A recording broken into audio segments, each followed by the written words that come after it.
الطبق بتاعنا. ايه رايكم في الشكل؟ وعملت شويه ملوخيه ناشفه صعيدي. ايه شايفين؟ حاجه جامده جدا جدا. شايفين شكل الفراخ المحشيه؟ الفراخ المحشيه يا جماعه لازم تبقى الفرخه صغيره عشان ما تعملش مننا في وهي بتتسلق. بصوا بصوا، شايفين خطيره ازاي؟ انا مش عايزه اكسرها عشان استنى. ايه ثانيه، خلينا في الصغنطوطه عشان هي اللي اعرف اتمكن منها. بس كده. بصوا الفرخه من جوه شكلها ايه؟ خطيره خطيره خطيره. متريقيش. ايه رايكم في شكلها من جوه؟ حلوه جدا. تعال نخش نشوف عملناها ازاي. يلا بينا. هنا حبه سمنه ننزل عليهم بشويه بصل ونقلبهم. نسيب بس حبه عشان نعمل بيها حاجه دلوقتي مع بعض. بصوا هنا البصله اللي احنا قلت لكم خلوها على جنب، نحط عليها شويه فلفل اسمر وشويه ملح ونمسكها بقى نغلب بيها الفرخه من جوه عشان نخلي الطعم من جوه جميل كده. احنا طبعا عملنا لها المحلول النقع زي ما علمتكم او زي ما عملناه مع بعض اكتر من مره، فخلاص يعني الموضوع بقى تجربه عاديه. نمسك الفراخ طبعا وانا بغسلها انا اللي عملت لها كده، انا اللي طلعتها من بزابزها. نمسك البصل الفرخه كلها، جناب ظهر رقبه راس كله بنفس الطريقه. وبعد كده نحط لها الحشوه وبعد كده ايه نحطها تتسلق. ننزل بقى بالقناصتين بتوع الفراخ، ما نحطش الكبد دلوقتي، نقلب برضه. طبعا انتوا بتقولي لي انت حاطه بصل كتير، لا اتهيأ لكم ان البصل كتير، مش كتير خالص. بصوا بقى يا حبايبي، ننزل بقى بالكبده برضه. ننزل بنص معلقه صغيره من الملح، نقلب اسمر، نقلب برضو. وغاسلين جنبينا شويه رز حلوين قمامير، وبعد كده ننزل الرز. نفضل برضو نشوحها ونحمرها عشان الرز من جوه لما تيجي تحشيه ما يبقاش معجن. ملح تاني يا حبايب قلبي. ننزل على بشويه ميه صغيرين هي تبقى مستويه نص سوا. اوكي بصوا بصوا يا حبايبي، ننزل بقى بشويه ميه اللي هو احنا مش عايزينه يستوي ياخد سوا للاخر. شويه كمان بس. بصوا يا حبايبي الخلطه جهزت معانا وزي القمر وطعمها خطير جدا. اوكي نجيب بقى الفرخه الحلوه الصغنطوطه الاموره دي الصغنطوطه الاموره بقول اشعار يا جدعان. نحشيها كده من جوه ومن بره ومن بظابظها. شايفين؟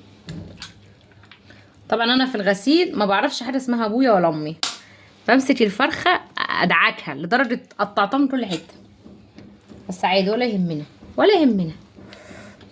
شايفه البخار؟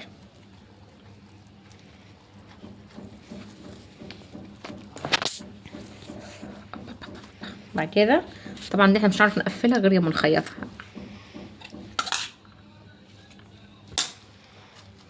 بس كده نخيطها بقى. او ممكن لو انتوا فرختكم مش مبهدلين ابوها كده زي ما انا مبهدله ابوها، نعملها كده كده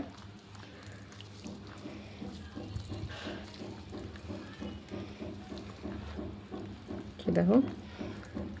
شايفه من هنا كتفها، بس دي مش ينفع تتكتف فلازم تتخيط. شايفين؟ حتى مش ينفع تتكتف. ممكن تتكتف من هنا مش هتطلع حاجه، بس من هنا لازم تتخيط.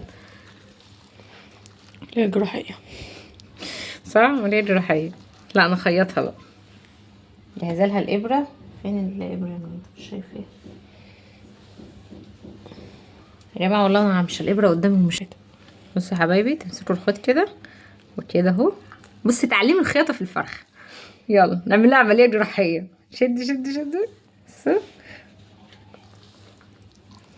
طبعا دي مضايقاني كده، هي كده خلاص اتقفلت، بس انا برضو لازم ايه اديها خياطتها كامله متكامله. امسكي كده هنا كده، نعمل كده. خلاص كده احنا ربطنا الخيط. نقص بقى بالمقص او مش محتاجه مقص، لا لازم مقص. هاتي مقص يا المنى. بص نطقطقها كده عشان الخلطه تنزل ايه لتحت، عشان ما تطلعليش بالخرم ده. شبعتي يا موزه؟ احطها في الحله. هي الميه لسه ما غلتش، طب استنى الميه تغلي سنه. لا العمليه الجراحيه يا جماعه دي تاني مره. بصي لو كان نفسك تطلعي دكتوره هاتي فرخه واقعدي خيطي فيها. طبعا في حاجات كتير تمنع ان احنا نبهدلها البهدله دي، بس المتواجد الابره والفتله دلوقتي. ننزل ببصلتين. بصوا الفرخه حبيبه قلب مامي، بصوا حبيبه قلب مامي فرعتها وخليتها ايه لبنصه مية مية. تعالى عند التانية دي الصغنطوطه، بس سيبها هنا بقى.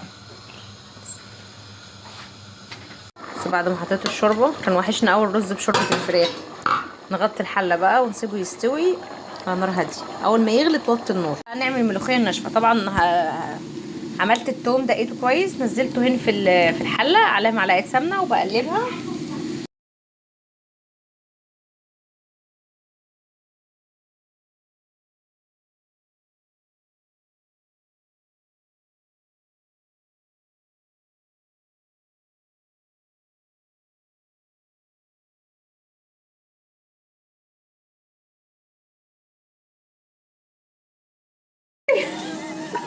مش نقل الملوخيه يا جمدان اهو. حلو قوي. هنطلعها بقى بالتمام والكمال. راح نسيبها تتصفى هنا.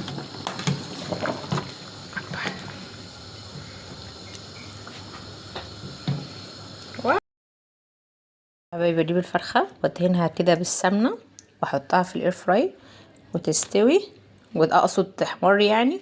طبعا انت لو ما عندكيش في اير فراير في الزيت على طول حطي فيها زيت سخن وحطيها فيها هتستوي هتبقى زي القمر.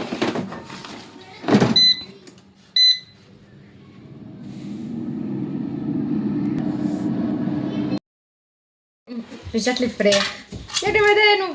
بصوا فراخ محشيه يا جماعه بتاعت المطاعم، فشيره. بصوا وش زي قفا.